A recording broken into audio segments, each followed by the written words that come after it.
Some Sage, get the sage. sage. We'll burn it out. We got a lemon tree over here. Nice little See, faux we lemon got tree. the aesthetics. It's a nice dark room. It's pretty weird and awesome. There we go. And with that being said, what's up, guys? Welcome to the Talks Podcast. It's your boy Daka here with my amazing co-hosts. To my immediate left is Dorian, aka Blue. Blue. And to my immediate left is Naya, aka Sunflower Shakur. And then we have a special guest with us today. What's going on, man? Yo, it is Nige Hood, aka Nigel Hood. just jump Just right keep in. with the flow. Just go with the flow of it all. Flow of it all. Yo, I've been in the cipher, man. I know how to, pick There up. you go. Pick up. Speaking of ciphers, how do you feel about the new freshman class of Double XL? Man, I'm so square, man. I think I might have seen a few freestyles from the cipher, but I mean, who's the class? Was it Blueface? The Baby? Megan's in there. Megan Stallion? I feel like YNW Cornell. YB and Corday too. That might be what I'm saying. Yeah, I was think thinking that's that, it. but you never know. There's Exactly probably a what I meant. YMW Cornell I too. think that's him. That might be it. I don't Yeah. know. listen. It's all Cornell the West Side. abbreviations. I can imagine him spitting though. Scholarly bars. Cornell West dropped an album. Did he really? no bull. A lot of Yeah. bad music made in the world.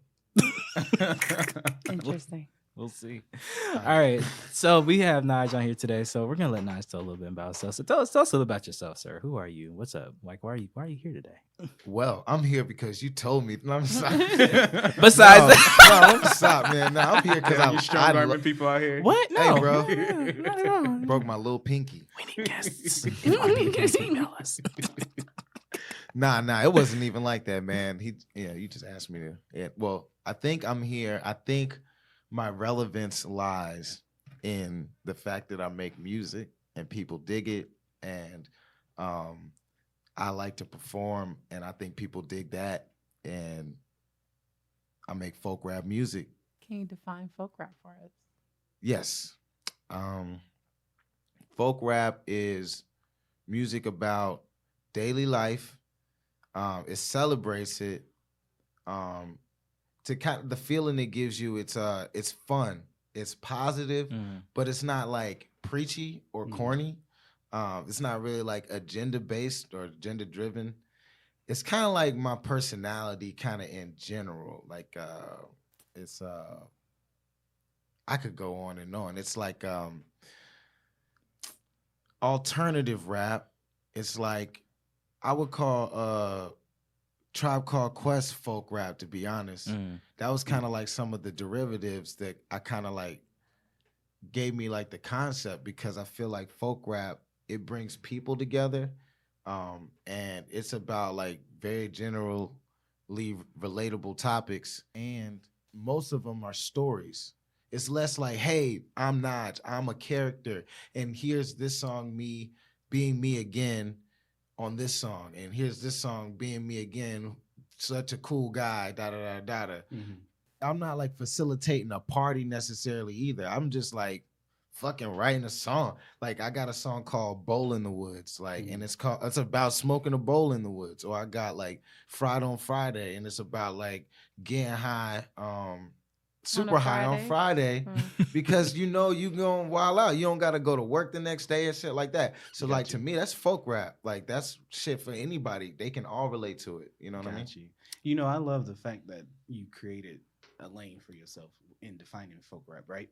Yep. When did you figure out, or when did you know, when you decided, okay, this is what it's going to be named, this is what it is? When did you know that that was your sound? What it was is I had a sound, or I had an inclination to make a lot of types of songs that generally had the same spirit. And I knew I needed to call it something, because otherwise I would be just saying all of those, like, how's your music sound? Well, it's got this and da, da, da. Everything I just told you, I would be saying that's how my music sounds. But it would be harder for you to grasp that if you didn't have just an umbrella word to give it in the first place. So like I make folk rap, and what is that? It's all of this. And since you never heard anything of that type term before, Mhm. it's easier for you to just take that what I gave you and just it be branded. I and think just that, build upon it that way. Definitely. And it's like, oh, okay, so yeah, now and then other people can start classifying other things as folk rap. Right. Yeah. Possibly. It's like, okay, I get that. I Better get do your that. research and trademark it. you damn Very right, true. man. So you have been active for how long? How long have you been rapping Shit, anyway? man, I've been rapping since I was like 10 years old, man. That's a long time. And you're how old now? But I'm like 30. I'm 30. almost 30 years old. So like 2 decades in the game. Yeah. Just consistently grinding, pushing it out. And you are a native Charlottean. Yes. So there's more of us out here, which is great because there's not many of us left. But so with that being said, being from Charlotte, being in the rap game and being consistent in it, and now that we're seeing more people kind of come out of this area in hip hop, we got the Baby, we got J. Cole from Fayetteville. You know, the Carolinas they're becoming like Atlanta was in the '90s, I would say. So Yeah. like, what's your take on that? Man, it's exciting, man. I mean, just talking about doing music for so long, it's like sometimes you can get discouraged because you wonder, do I start off with this big amount of buzz and does it just dwindle as your peers get older? Or you might be thinking about the people who are really into your stuff and like, yo, where are they? Or you think you always have to like cater to those people in a sense. But what I've learned as an artist, especially the advantage of being in Charlotte, is you got 50 something people moving here every day. And a lot of those people are young people, you know what I mean? So I think that this is a great opportunity now to just lock in and speak to this new audience. A friend of mine, Kenya, she told me that, you know, Dove has sold the same type of soap for 100 years, right? Yep. But think of how many commercials and campaigns they've had for that same soap, like for new people. So she said, like, you know, treat your music like that. And she also said that your song's a new song until everybody in the world has heard it. So I feel like merging that attitude with the growth of Charlotte right now, it's a great time to be living here and pursuing music better than ever.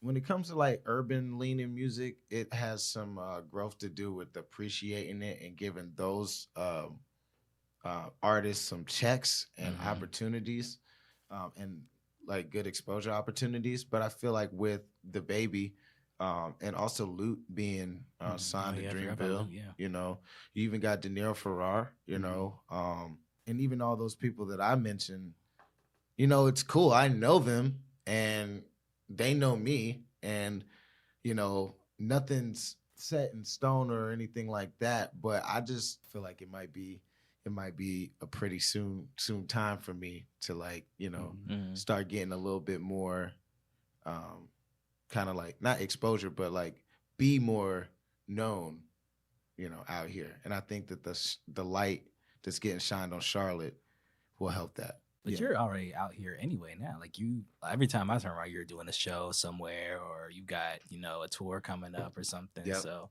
I mean, you've been working. So yeah, shout out to Harrisonburg, Virginia. There's some cities that like they've really held me down, like Harrisonburg, Virginia, Greensboro. Real talk, Greensboro, like the Artist Block. They've had me so many times. Like Black to Hip Hop. That event that my man Viva put on, like I think it was like 2016. Like that was one of the first big shows that me and my band performed at and like headlines. Shout out to California, they vibe with me heavy. DC and New York as well. So Definitely. yeah. Shout out to those cities. Now, speaking with your music, with like the instruments that you have with the band that you are incorporated with or that plays with you, was it your idea or was it like a thing that just came about like with the banjo and like folk music instruments and merging that with hip hop? That came about with like the summer of 2000, maybe 2015, maybe 2016. No, summer 2015. Oh, I think it was 2016. But I had been kind of like around that time I've always kind of like being in the Plaza Midwood scene of music or whatever. You're gonna like encounter like bands and just kind of me just being cool with other musicians. There'd be times where like a certain band, like there's a guy, my man Adam, he had a band called The Carbonari. He's with Mammoth Indigo now, but they were like, yo, you should come, you know, lead some songs, like do some of your raps over the us playing. So I was like, cool, man, sounds good. So it was actually The Local, which is like a bar uptown, and they had just opened. And it was like only but a few people in there or whatever. But that was one of the first times like performing kind of like with the band. And I was like, damn, like I got so much room in a sense to like be like, like, you know what I'm saying? You can scream, you can like improvise, da da da da. You can do a lot of shit. So I was like, that kind of led me on like just any kind of opportunity I could to like perform with a band, I would. So then that led to me linking with Blue House, which is my man Roscoe, Calvin, Ricardo. They all put this band together. And so that was the first band that I performed with because I didn't have a band together myself. So then I put together the folk rap band. And even when I was younger, the songs that I would write would be like based on like, I was a 60s fanatic, like oldies, you know, pop, soul from the 60s, hippie 60s music. For some reason, I just latched on this particular station and just listened to it all the time. So like I was always just kind of writing songs and always just, it just kind of like all was, I think, due to come to a head. And of course I had like a little battery in the back from people like Chance. You know, I saw him, he had The Social Experiment. And I just wanted to kind of like enhance my live show.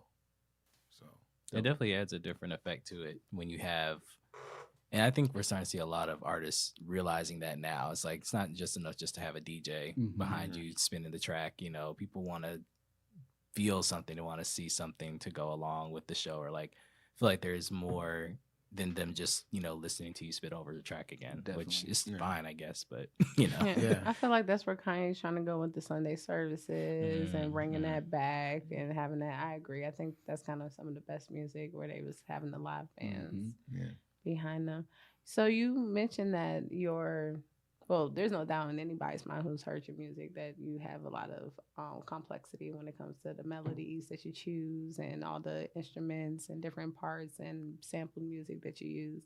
But as you mentioned earlier, your lyrics have some simplicity to it. Is there an overall story that you're trying to tell? Enjoy life. And I know that that's like everybody's motto. And that's like the juice that our idols give us. But just be proud of who you are and don't try to step out of who you are. And I think that's a very simple thing, but it requires so much acrobatics, emotional, mental acrobatics to stay at that truth or equilibrium. You know what I'm saying? Yeah. And that's a sense of being vulnerable, you know, like you've talked about many times. But, and as an artist, I think everybody in here as a creative, you've had that moment where you feel, you know, that you've had that moment of depression when creating. And it's like, I don't think I'm creating enough. Who am I creating for? And those things. But I think it's also fair to ask, is it meant for you to stand out? Part of my talent and part of my responsibility is the fact that I stand out. And I think that my talent is that I'm a character. So I think it's my responsibility to not change my character and also use that in positive ways. Definitely. I would say I think that overall, I think there's kind of a shift that I'm noticing in especially just music, is that we as consumers and as people that listen to music, we are wanting people to give us something different. You know, we're always going to have, you know, and it's not knocking anyone, but we're always going to have trap music. We're always going to have, you know, niggas rapping about hoes and whatever else. But it's like, okay, but what else? Yeah. You know, what else do you have to bring to the table? Fresh. Yeah, like I mean, they've been talking about that stuff for like years. It's just about how it's presented. I was talking to my mom about that, like oldie music. Every time I come up, I'm like, this stuff is vulgar and nasty. It's just coded. Oh no, yeah. And it's not even really all that coded. It's not. You have to read between the lines. It's very, some of it's very blatant, and you know, but people like to say that our stuff is blatant, but it's just because somebody's not singing it, they're, you know, rapping it. You know what? That is true. I mean, honestly, bro, like trap music, it is the blues. It's if you listen to like Future? old blues. Yeah, if you listen to old blues, you don't know what they're saying. Yep. All the riffs are basically the same riff. Mm-hmm. You know what I'm saying? They're talking about they woman, they're talking about getting high, they're talking about fucking. This is his third time cursing. This is Right. first time asking First if he time. can cuss. Oh, we are marked explicit on Apple just because of our mouths, not because of subject matter. It's because of Daryl's mouth. I don't curse on this show. Oh, shut the fuck up. Well, Point. is that the period with the T? With the poo at the end too. But I think that's interesting that you say that, because I think as the generations go on and on, I think every generation feels so detached from the next generation as far as music. Like, we weren't doing that. It's completely different. Like, y'all are on but some other it's shit. a shift in that though, as you know, we know, like you mentioned, but then also history repeats itself. Mm-hmm. We're getting back to the festival type music, right? Mm-hmm. We're getting very back to the, like with Anderson .Paak. Even yourself, like when I listened to Function, I was like, okay, this gives me that feel good music that relates like that. I could see that and feel that at a festival and be able to groove with that. You know what I mean? And then you mentioned, like, with you listening back in the day, some of the things or some of your music or how you described it kind of gives me a hip hop mix with a Janis Joplin or a Jimi let's Hendrix. go. You know what I mean? That type of thing. I like and, this. and as you look around at it, it's like it's starting to make a shift around. But then it's like also what makes me wonder, like with the sound of the Carolinas starting to really go up in the Dreamville Fest, right? Is the Charlotte sound a festival sound? Is Charlotte sound a festival mixed with hip hop mixed with a soul sound? Because I mean, you think with the Fantasias and the Luke and True. you mix all that together. It's going to be a big sound for the Carolinas. I feel like Charlotte has. I was at a little showcase on Friday, and it was like a lot of underground cats. Like, shout out to Jamonte, aka King Callis. It was Indigo Joe, and some other cats, and Lala Specific. But I was just remarking on how spread out all of these people sound. You know what I'm saying? And I feel like, to answer your question, I feel yes, because I see the baby rocking 50,000 people at some festival doing Suge festival music. You know what I'm saying? And, once the world knows folk rap, I mean, that already falls in line with the festival style music. Denir Farrar, to me, is one of the best performers I've ever seen. And I feel like his stuff is definitely like mosh pity type festival music. And it's like, it's crazy. The baby don't sound like me. Right. I don't sound like Denir Farrar. Denir Farrar don't sound like the baby. Right. All make quality music. Yes. And that's a beautiful thing. And that's something that I think that when you in Charlotte, you don't realize, but it's taking like some people like hitting me up, DMing, or just being like, yo, I'll be telling some people from Cali saying, I tell people at work, the Charlotte scene is dope. And I'm like, what the? But I guess it's a little apparent. But I even know, like, shoot, when I go to Atlanta, I've been at some showcases. To be honest, I mean, a lot of them motherfuckers is regular. I think because it's such an established type of sound there, But it's the name, I think. Because I think when you speak about Atlanta and their sound, they had it big when crunk music started, right? Crunk music, snap music. Yes. I think that's like that's when it really, in my mind, got like put on the map for us being like, like Atlanta's like it. I mean, it started with I would say it started with like Outkast and Goody Mob and all them. And then it just got up to where it is now for I feel that a lot of people, either move to Atlanta because they're like, oh, if I say that and then be like, oh, I'm from Atlanta, and I make this music that's like, oh, instant, people are gonna recognize it just because of the name of where I'm from. No, you did have people do that. Oh, yeah, there were some people that did that. Yeah, like just to get their name out. The Dream, talking about he's from Atlanta. You were born in Rockingham, North Carolina, sir. Oh man, there's so many. Yo, that needs to be like a viral video. The exposing the North Carolina deniers. Pretty much, and like, it's like be proud of who you're from. Yeah. I'm just saying. Yo. I don't know, but like, what qualifies you as a native? Because like people in college would get mad when I said I wasn't from Charlotte, and it's like I'm not from Charlotte. When'd you move to Charlotte?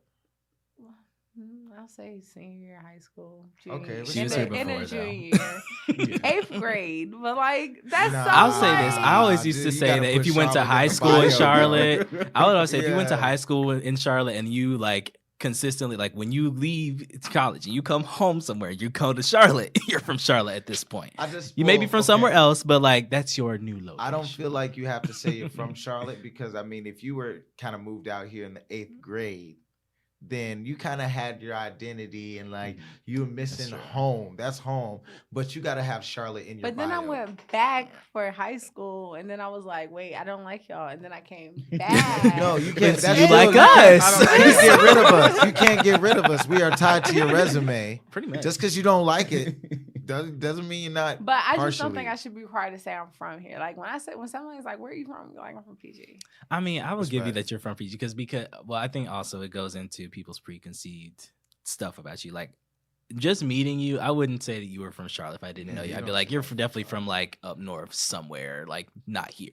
Not here. Not here. Not here. And then I'd probably be like, you from DC? Because that's exactly where we go to from here. That's what I was asking a lot of people when I first moved here, because everybody I met was either from DMV or New York.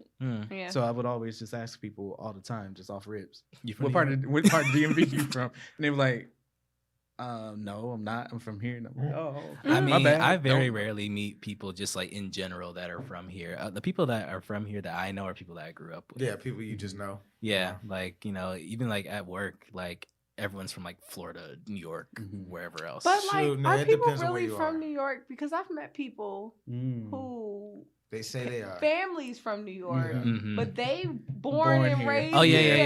And I they be work like, with "Well, some I go people to like New that. York every summer." It's like, yeah, but since the 2nd grade. well, It's you got like, that but deep you're Southern not- accent though. You're not that- from New York. Yeah, that was a deep problem back Yeah. in like the early 2000s when New York was still like. Remember when New York was still the place. headline Mhm. hip hop place? Oh, it was a problem. If there was that dude from New York in your school, he would talk so much. You think he was so cool because he's from New York, but he was just like that. Like, your uncle. Like, you're like, that's your cousin. Or most I of had them, a their dude who was families like are a from diehard here. G Unit fan, like as if, and I'm like, dude, Did he have the you're- square beater? You're not. He had everything. He would get I mad. had the shoes. I had the He square. would get mad when you disrespected G Unit. It was just crazy. It's like he And died. I was It's crazy. Do you know where you're from? Do you I know think where it's you're the at? identity thing. I think it's just like you said, like, Charlotte, just speaking, Charlotte has grown and become so different than when we were growing up here. Yeah.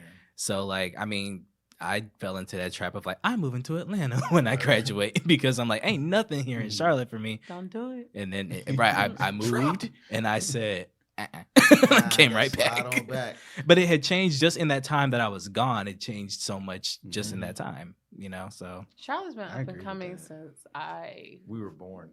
Honestly, truly. It's been a slow burn. It's been a long They're grind. right. Long time coming. But we're here. We here. We in the building. Yo, that's crazy. But you know what's crazy?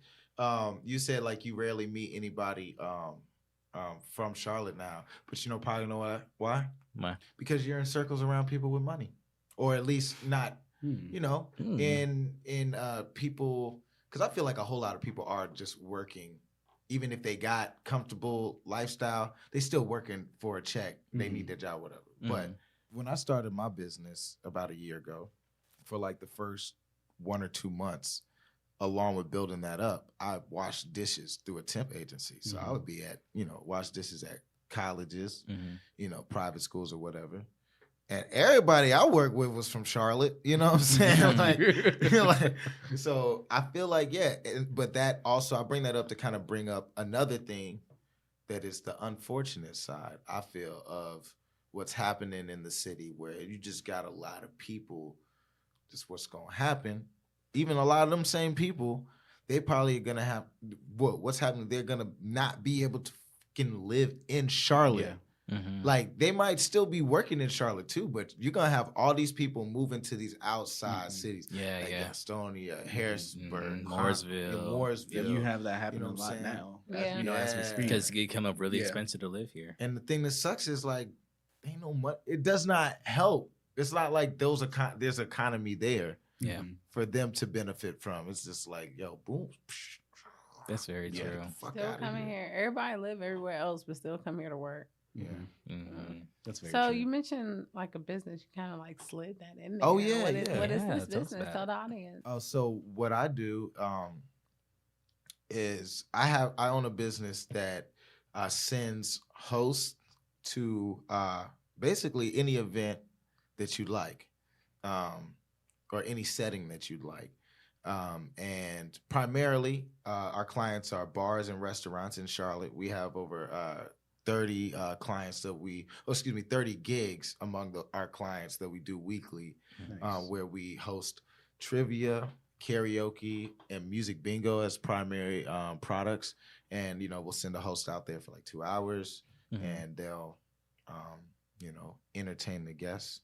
And it really benefits the people, the owners of the businesses, because, like, say you're waiting on your food. If you're playing music bingo, having a good time with your family, you're not thinking as much about what you're waiting on. Right, true. Different things like that.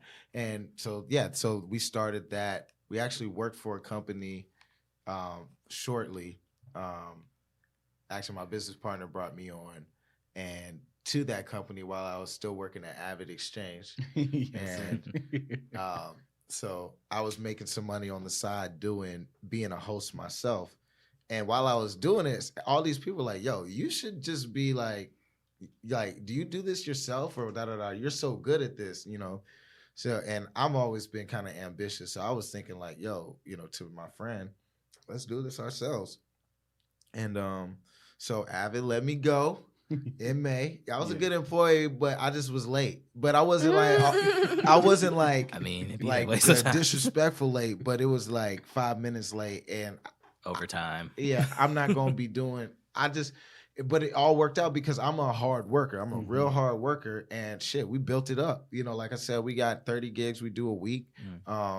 Primarily, we don't host them. Like, I host one a week because it's in Rock Hill, and sometimes it's hard to get reliable people kind of further away, or people we know here. It's hard to get them to travel.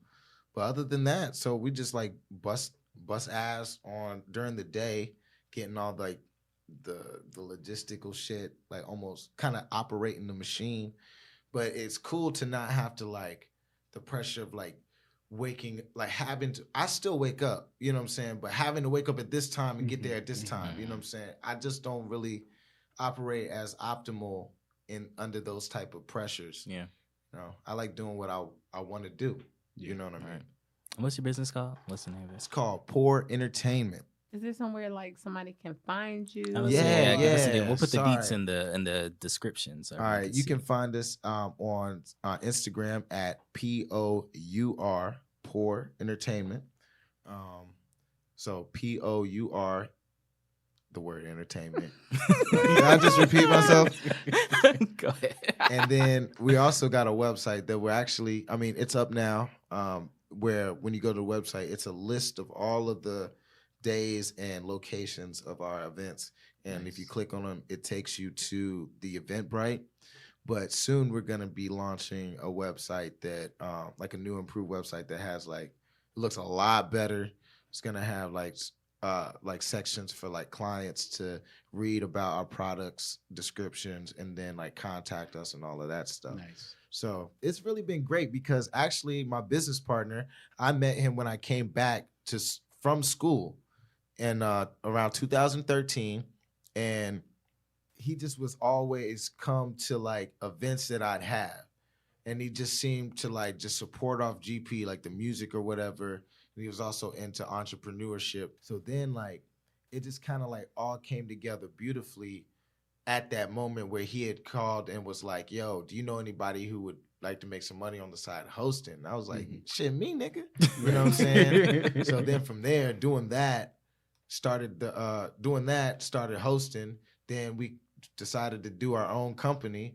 And then from there started, to be honest, like from there, me hosting one time I was in roasting company hosting an event. I saw a dude with the Breakaway Festival shirt on, and I hollered at him. I was like, yo, da da da da. He was like, yeah, like I helped put together the Breakaway Festival, and it was around All-Star time, and they had an event where they had got Rich the Kid. So from there, I had like played a song, or I sent him a song. He was like, yo, I dig it. And from there, he put me on that Rich the Kid, show. And even the manager / friend that I have now, I met her doing a gig. And like, even now, like through learning how to do business and like kind of work a business model, because I realized business is really like the mastery of resources. You know what I'm saying? Putting together processes that you repeat and then learning how to like look at the resources you have to get the outcome you want, you know what I'm saying? And how to flip that or whatever. So like from there, we've gotten the confidence and like the know-how to take the same like lessons, and we're putting that into folk rap. Progression is key. That's good. And it's great that you have your own, business model that you say you can transfer those skills into your music as well. Because I think that's important. I think that's something that a lot of like maybe up and coming artists, we hear those stories all the time of like they got taken for a ride on their contract and just like TLC back in the 90s, that whole thing is, I always sit back and think about like, how are people still falling for this? You know what I mean? But I guess when you just don't know, you just don't know. Yeah. I think some people, and I mean, bro, shit, it would be hard to not, if somebody came up to me and was like, yo, I work for Epic Records, here's a contract. I mean, it's hard to not, because I mean, and that's also in some people's strategy. In some people's strategy, it's like, yo, I'm going to get the notoriety, you know what I'm saying? Because if you do know how to like, I guess I would be in a good position because I know how to work a business model. So like, I'd be like, all right, if I'm going to get this type of money up front, I'm going to put it here and I'm going to make sure that investing, you know what I'm saying? Yeah. But let's say I didn't have that and I've just been busting my tail making music, and now you finally got it. Somebody just, giving me some keys. Yeah. It's hard. Yeah. It's hard to say no to that. And to be honest, shit, TLC good. If they didn't get taken for a ride then and they just was still sitting on a bench somewhere, they wouldn't be touring right now. That's true. Very true. It did all work out in the end, but yeah, I guess it's just, on the one hand, it's like, it's business. We can't blame that you didn't read your contract or whatever else. But on the other hand, it's like, damn, it's still fucked up though. Like, you know what you're doing, and like you're essentially, I feel, taking advantage of people because you know that if someone's been working so hard on that level, then they're just gonna jump at it because that's what they've been waiting for and just like preying off of that. But I don't get it. Like, it's years, decades upon decades upon decades of hearing the story of people who don't read their contracts and who get, I'm over here censoring myself. Right? It's like, oh, you've been here. Hold on. 5 cents in the jar. Getting, screwed out of their money and shit. And it's just like, reading even if it's 100 pages. Yeah, get a lawyer to read. There you go. Yeah, like knowing how to do that. And then even at that point, some people get fucked over by their lawyers. That's like true. They get fucked over by people they think they can trust to read the contract because those people are still getting paid, but they're not. Yeah, and there's no surefire way I'm unless you do it yourself. I guess Floyd make as much money as he make. I guess Floyd. I guess people scared to fuck him over. I mean, I think he got.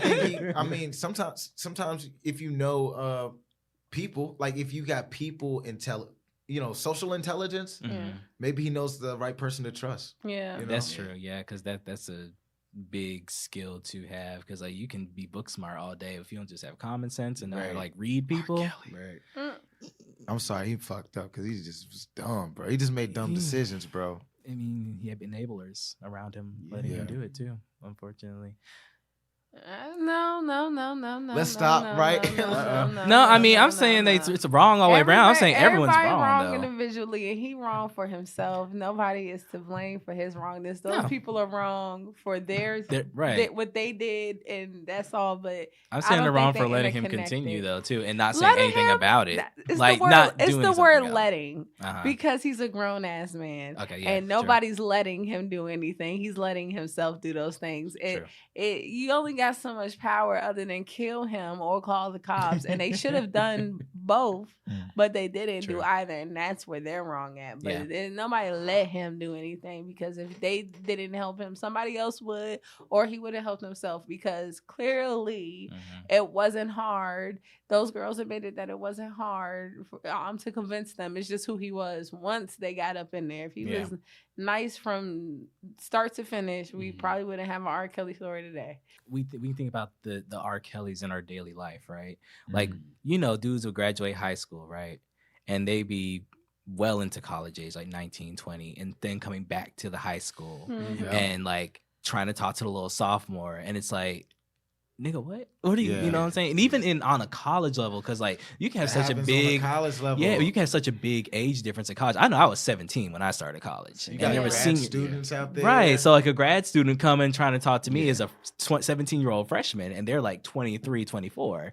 That's a big fucking difference. I remember I was in college, and there was a dude that I would smoke with that was like 40 something, and I mean, we were talking about people that we knew.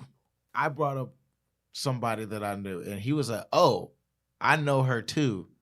But if you think about it, he was 40 and she was like 18. You know what I'm saying? Yeah. And that's the environment that you can fall into at college, because you have, it's really wild how young you are. College definitely can set up that environment, because I was in those environments. I mean, and it just be like, we're all in a smoking circle, and so-and-so's uncle or cousin over there in the circle, and I'm just like, whatever. There are plenty of people we knew like that. This ain't my house. And you don't even know no better. And you know what? Freshman. The sad thing, that is exactly what people said on the R. Kelly thing. They was like, I walk in there, see blah, blah, blah, and I just think it ain't my house. It's like that. You shun that responsibility. It's like, I'm just here to visit. This isn't like my thing. It's the like whole Ebony thing. They right? just I just came here to dance. That's it. But it's like, but I think the hard truth is that when you're in that environment, whether you're just a spectator or you're the person that's participating, whatever, you do assume. You're participating. You are participating. You know what I'm saying? Whether once you're you have there knowledge or not, about something like that, and you don't say anything. And I think people anything, try and get over that. You people can't try omit and say yourself from that. Exactly. Like, and people tend to forget that or want to forget that. It's like, not at all. You were involved in this. My thing is take ownership, but I guess their pride wouldn't allow them to admit that. It would probably hurt too much because they know they're wrong. Yeah. And that's what it's, that happened a lot in the Whitney Houston documentary, the one that came out last year. Well, I gotta watch. I'm late as fuck. It's on Hulu. It's on Hulu. If you have Hulu. You talking about the one on Lifetime? No, not that one. Like there's the one on the TV Whitney one? movie that came out with like her BET. actual family talking about shit.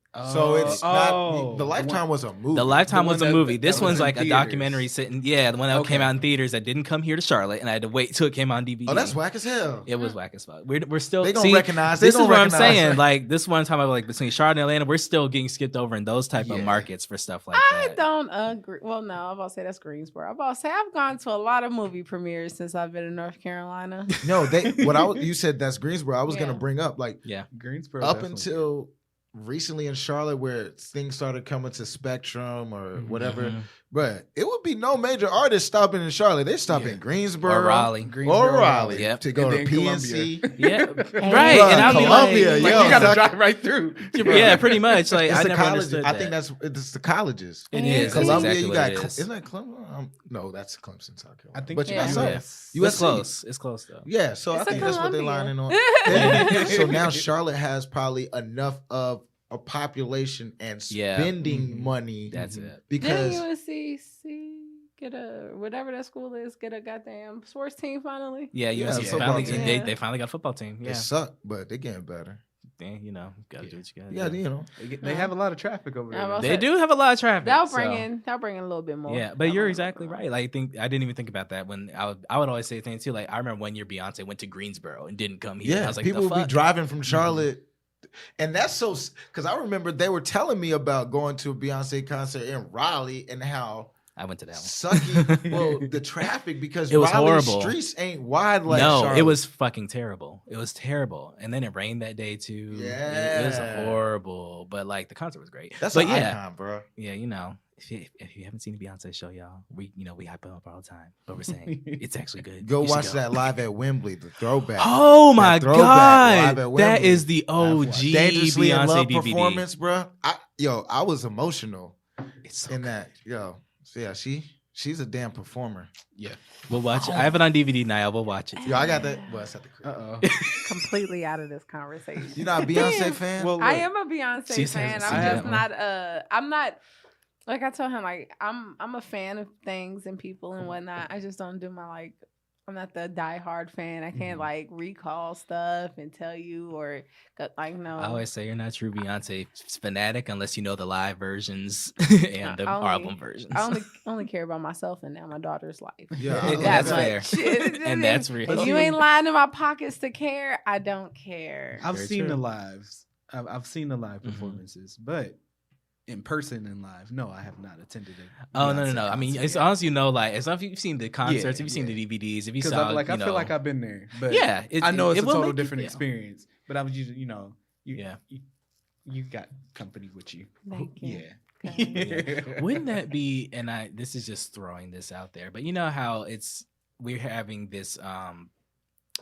There's a habit now, I would say, of everyone going back into people's like social media or past MySpace accounts or whatever the fuck, and just like bringing up some rando shit that they said like 12 years ago and like making a big deal out of it now to like in order to cancel them, right?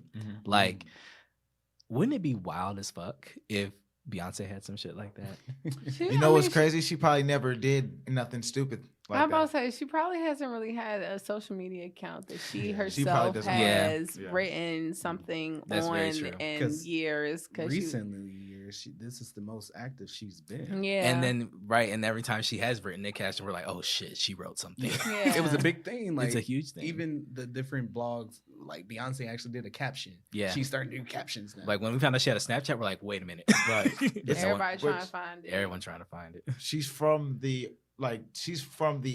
She came into the industry at the time where celebrities were made inaccessible in a sense.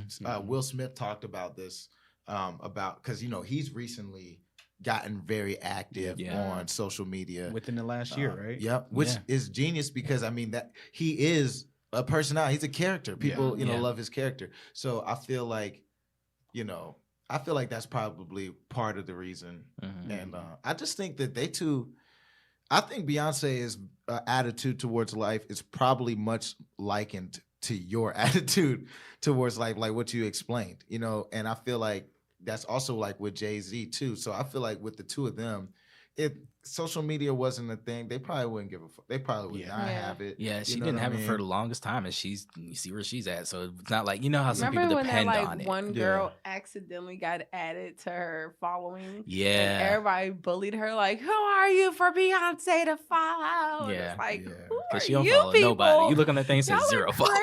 crazy. Like, remember isn't that. that Oh, serious? I remember it. It was a thing Yeah. because everyone was like, "Yeah, it was horrible." I mean, I It was was like somehow, some ways, it just happened that Beyonce was following her by accident, and Oh.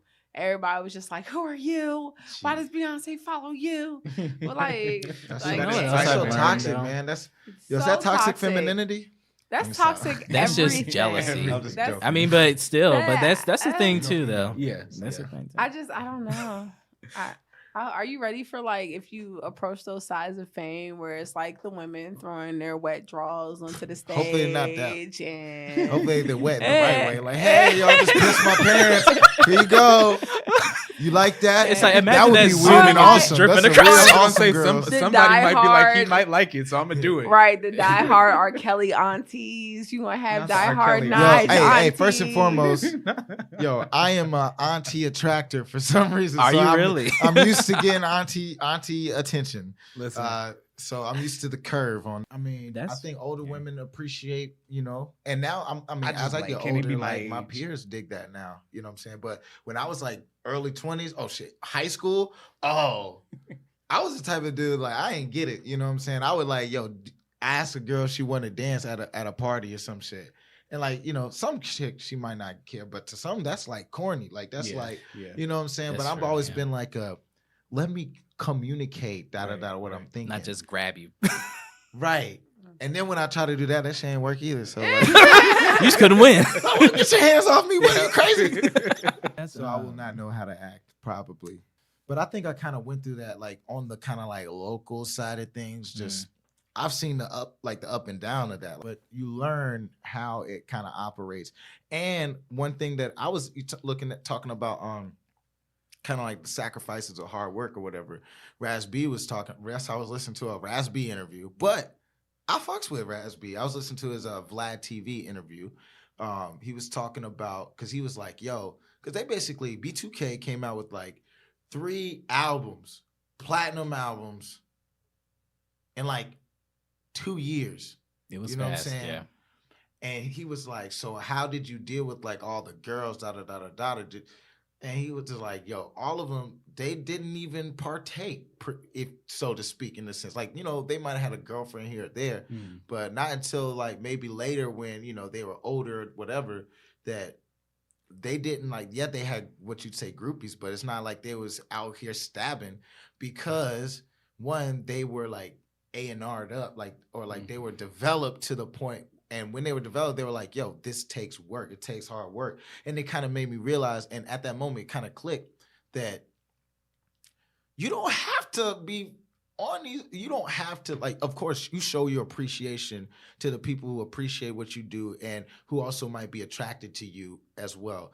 And you show that appreciation. But I used to be like concerned, like, damn, do I have to like show them that I like them too? Or like, do I have to fuck them, like, in a sense, or am I less of a cool artist if I don't fuck these girls that are groupies or whatever?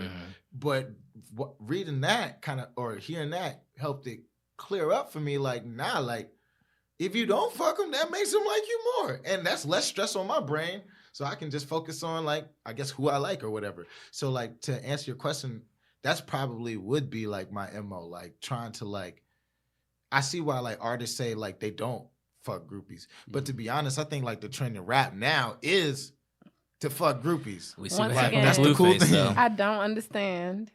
Or they all all fuck the the stuff same that's girl. happened, they all fucking the same girl. They all getting the same girl pregnant, and it's just like My years gosh, of this, or that just years makes of no always sense. having It's like I don't want to say the back because it's not the woman's fault, but it's just the term I'm gonna use right now. The back alley side chicks that that you done nut it up in, you done sold her dreams of Ferraris You done and paid furs, money on these. and then they get pregnant. It's like, oh well, what am I going to do about I just this? don't understand that. It's Like- like, do you not know y'all are rich? Y'all don't know what a condom is. Y'all Black can't China. afford a condom. Y'all can go get your goddamn whatchamacallit snip real quick, and it's Vasectomy. reversible. Yeah, it's reversible. And it's an outpatient surgery. Yeah.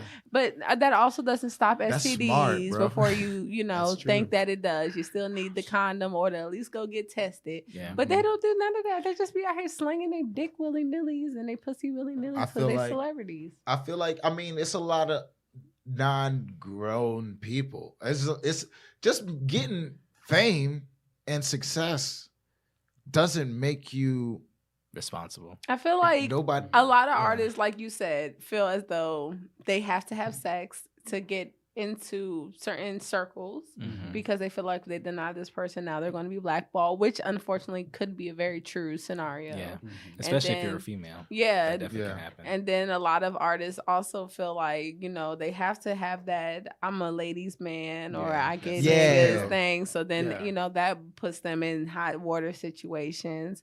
But I don't know. It's a chicken or egg situation. You got to figure out, like, are you going to stand your ground and be the person who stood their ground and advocated for standing your ground so this doesn't happen to the person next to you, like Monique was saying about not accepting low stuff so the person next to her doesn't have to accept low stuff?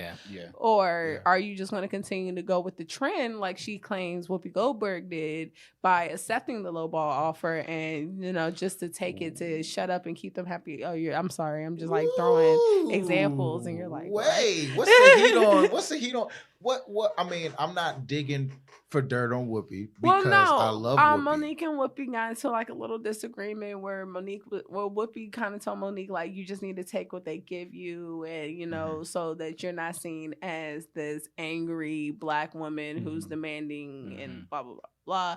And she's thinking like, out of all that you do for the View, as long as you've been on the View, that's all you get paid. You should be getting paid way more than what you just told me.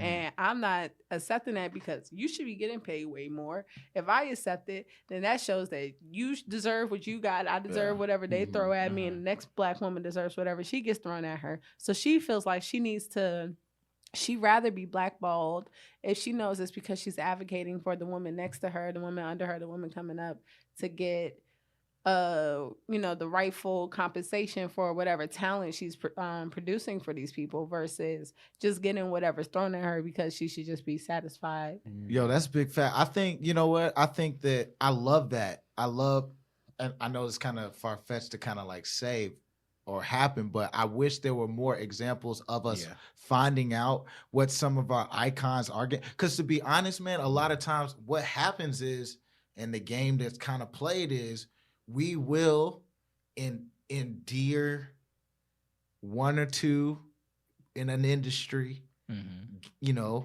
we'll kind of let that one in, and we don't have to pay that person a lot in a sense. But in their community, or like kind of from the outside looking in, that person has made it in a sense.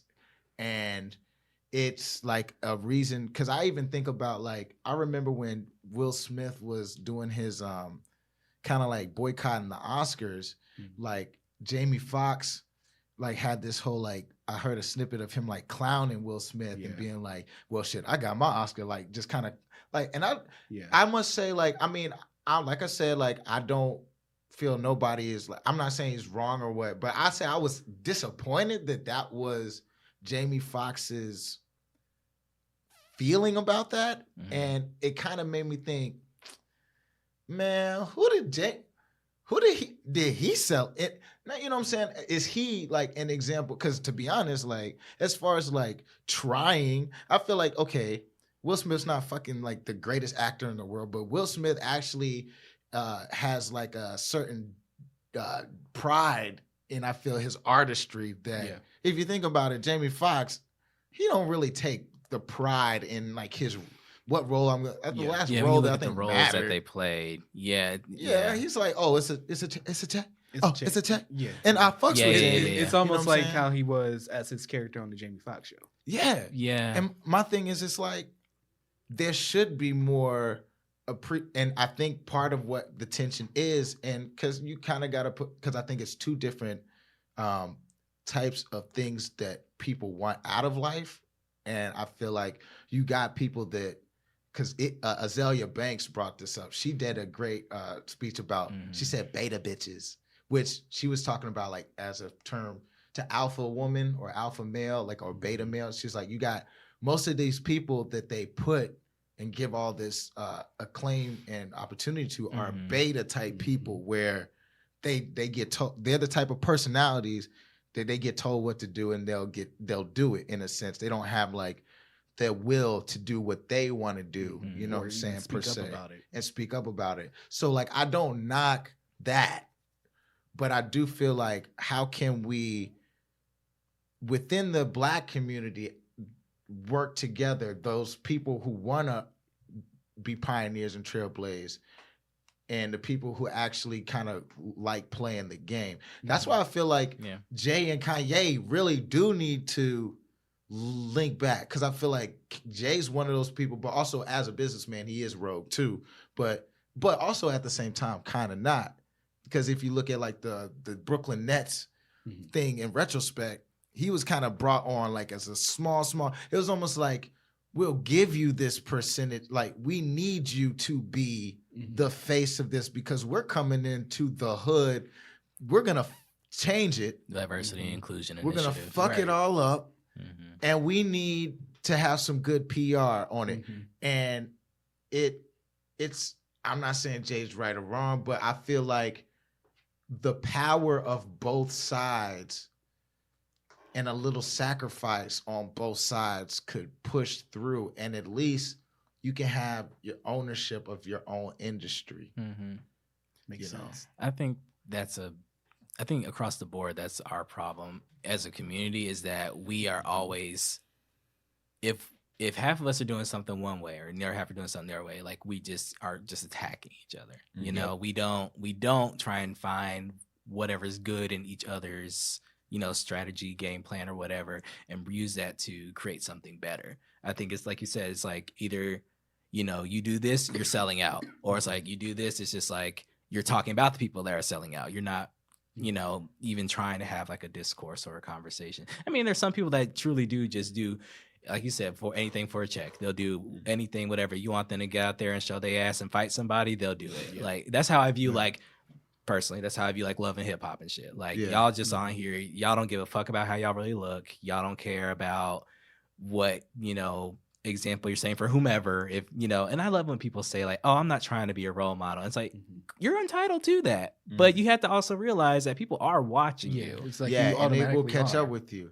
If you ever like, just look at some of these people who are kind of like, shit, look up your average reality TV star from the early 2000s and see how they're doing or something, you know what I'm saying?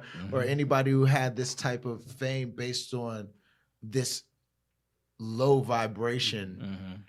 It usually, that shit don't, you know. It doesn't But last. you know, that brings me, when you bring that up with love and hip hop, that brings it up to, that makes me think of the progression of Cardi B.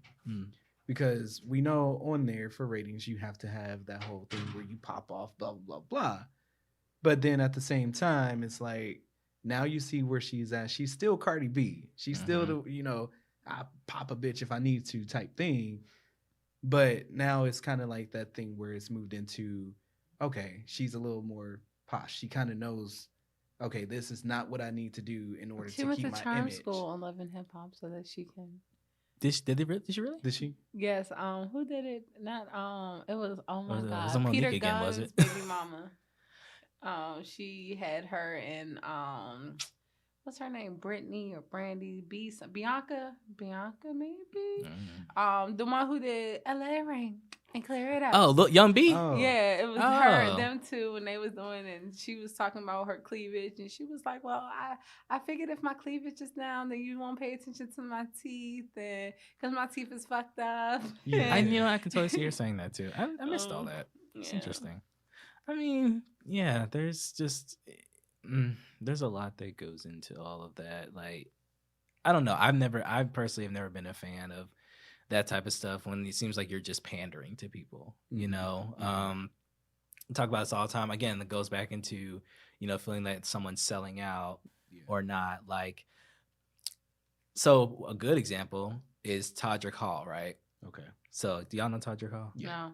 Okay. Todrick Hall, he's a black gay like artist. He does music videos. He's most known for doing like these Disney themed music videos, and he turns them into like, I don't know, like hoodified shit or whatever. Like he has like Mary popping them pills, you know, that type of stuff. So anyway, but he's become more mainstream because he has like does like musicals and shit like that. So he's again a black gay like artist, and he's like really good friends with Taylor Swift. So just keep that in mind. He also is like a huge Beyonce fan, right? He really went famous because he did like this flash mob to Beyonce's End of Time back in like 2012 or whatever in Target. And she recognized it, and she was like, oh, thanks for doing that. That was like amazing. You did a great job, blah, blah, blah. So it's like you have those two ends. It's like you're like all for Beyonce and everything she stands for, but then you're also best friends with Taylor Swift over here, which a lot of us ain't fucking with. You know what I'm saying? So he had this latest thing. He has this song that came out. It's called Nails, Hair, Hips, Heels. It's really cute. It's a cute little like, Vogue track or whatever. But, and like people want to like it, but then they're like, but wait a minute, like, but you're like real whitewashed too.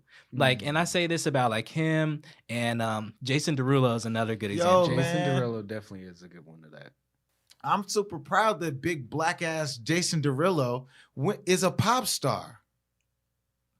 I'm like, I look at that as like breaking barriers, or like Darius Rucker. Like, you're not gonna catch me listening to his music, but I'm glad that he is selling music because he can. I'm glad that he pulled it off. Or like Lil Nas X, in a way.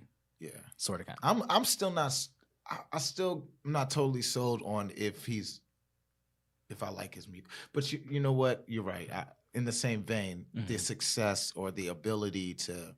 But I kind of look at Lil Nas X as a new wave like trap. He's like to me, he's like in the genre of the bright sounding trap music, like the Yachty, the Yachty, not the same type, but like, those type of guys, like the colorful. I still think he's rap. I don't think he's like country.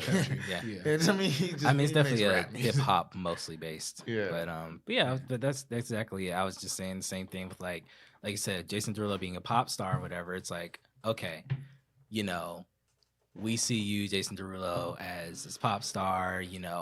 My biggest criticism with Jason Derulo is that I like Jason Derulo. I like his music. I definitely like his style, as eclectic as it is. Sometimes I don't like, you look a mess, but other times I'm like, I'm really fucking with this. Like, this is like my aesthetic too. He has his moments, but it's like, huh? He's gonna be in Cats. I bet she'll I saw look that. strange in that shit too. Jennifer Hudson's in it too, and it's really Taylor weird. Swift's in it.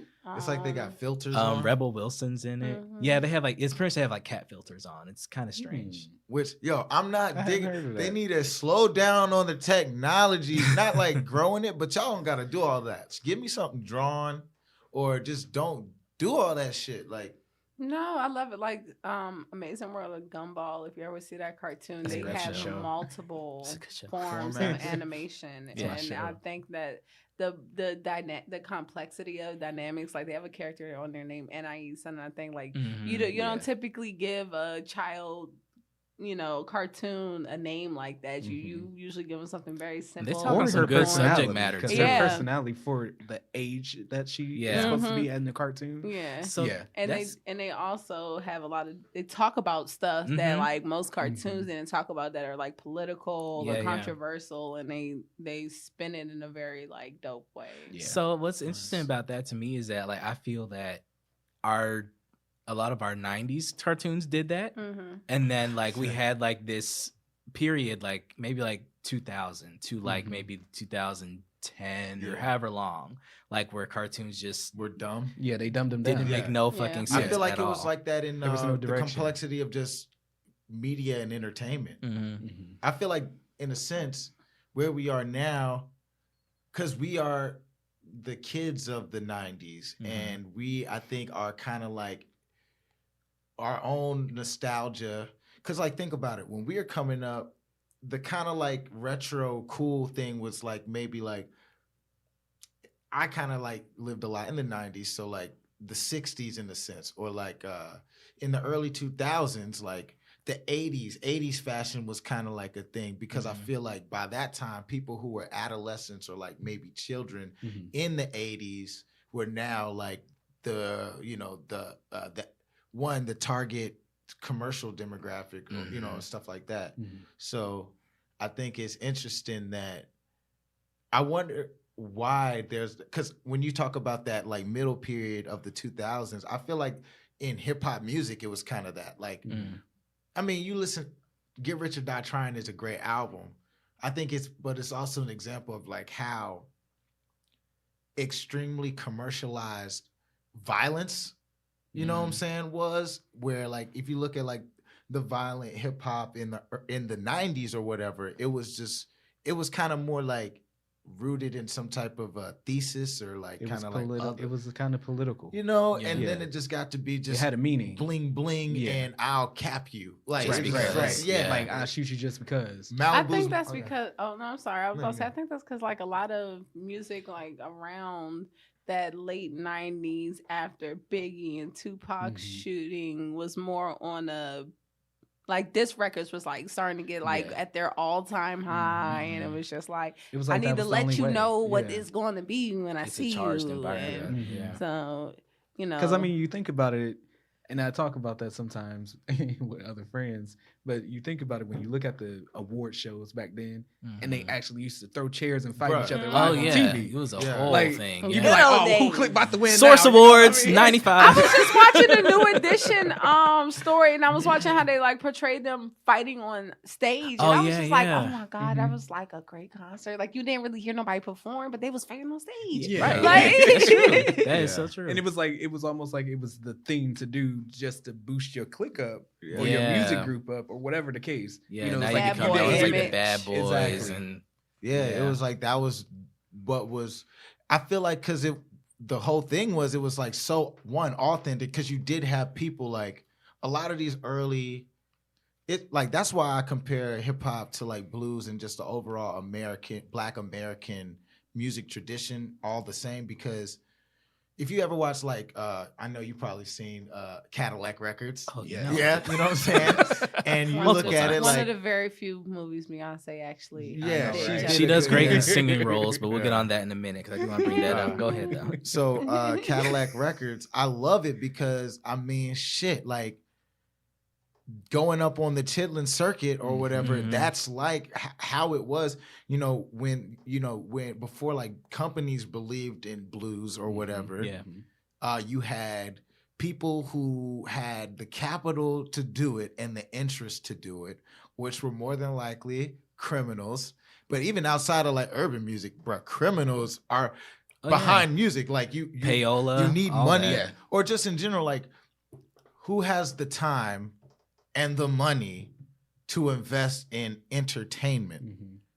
You know what I'm saying? And that was one of the people that work people who sell drugs to the entertainers, the people who don't have to go to work. You know what I'm saying? So it's like, damn, where was I coming from? So I think that at that time, you had people from the streets right there alongside either protecting, financing, or even performing with rappers, and what ended up happening and it got out of hand because it ended up becoming the cool thing to do, and you had people who weren't even necessarily about that, but getting themselves involved in that stuff, and eventually it becomes so commercialized that it's like a spoof now. It's almost like a rap. I'm so glad it's not considered like, it's more like a disrespectful spoof now, but like the rapper with now I think we're spoofing ourselves, like with the big gun and the video. I think there is a culture of taking that back and kind of like throwing it back. I think a lot of rappers now are more conscious than like I watched DaBaby do his interview on Breakfast Club, and I was listening to him. I was like, I never thought he was dumb or anything. I was like, this dude's real smart. Like they were talking about like, why'd you wear a diaper? He's like, I knew exactly what I was doing. Like that's just the kind of shit that I was on at that point in time. But I knew how it was going to be taken. I knew they was going to do some clicks. I knew it was going to do whatever. But that made people check me out. That made people check out my music. And now here I am. And like even like the Suge video itself is, just a complete spoof on that whole situation. I think artists overall are starting to realize that, hey, okay, this is what y'all say y'all want. Sure, I know y'all gonna eat this shit up, but like I'm gonna give it to you in the most like playful ass, like this isn't me at all, and I'm gonna do it just because it's gonna be funny for y'all. And that can get problematic if you stay in that vein too much. Yeah, like J. Cole did it when he did his what was that KLD? There you go. Yeah, that one. That video that's an emotional video, bro. It's like it tells so many stories. Yeah. Shout out to such a little time. Yeah, that's interesting to see because DaBaby has a great motif. You know what I'm saying? That he kills every time, like with the visuals and the humor and Yeah. But I see like him growing, like just in general. Cause I mean shit, like if you look at like, listen to like his music when he was like that he was putting out when he was, coming up doing South by Southwest with the diaper and everything. Like, but if you listen to like one of the first ones that they really pushed was I got a whole lot of diamonds, yeah. Whole lot of gold on my neck, so a young nigga shining, yeah. So like that sounds totally different than like how he sounds now. So I feel like he's gonna progress and grow. But I do feel like there's a lot of people in that lane that I think it happens all the time, like snap music. They're probably like them franchise boys was hurt once that wasn't a sound, Or where are they now? We don't know. Shout out to Snap Music. Shout out to Atlanta. So before we wrap up our discussion, you have a new EP coming out, don't you? Yes, I do. Tell us about the project. So this project is the Weird Awesome EP, and it's gonna be a very nice small compilation of songs that are all different sounding. They all sound different from one another, but all cohesive. And it's about being weird and awesome in a way. Like I got a song called Weird Awesome, which is about a girlfriend or, a girl in your life or somebody that that is weird and an individual, but, still amazing in that individuality. And then I got a song called My Chair, which is just a weird sounding song, but it's still awesome. Then you got this other song called Bodies, and it's basically kind of like drunk rambling of how attracted I am to a girl that I see, and kind of like the experience of like hooking up like late at night after like the party or whatever's over. And then the last one on there is called Emails, and that's about kind of like how life is weird and uncomfortable, but through growing, that's why it's uncomfortable, because you're growing. But it's awesome when you look at the full tapestry of it. And Emails is kind of about like the refrain is, I don't get texts from folk no more, I get emails. So it's kind of talking about how to as you get older, your concept of what a friend is changes, because my friendships are corroding because I'm having less of these experiences with them.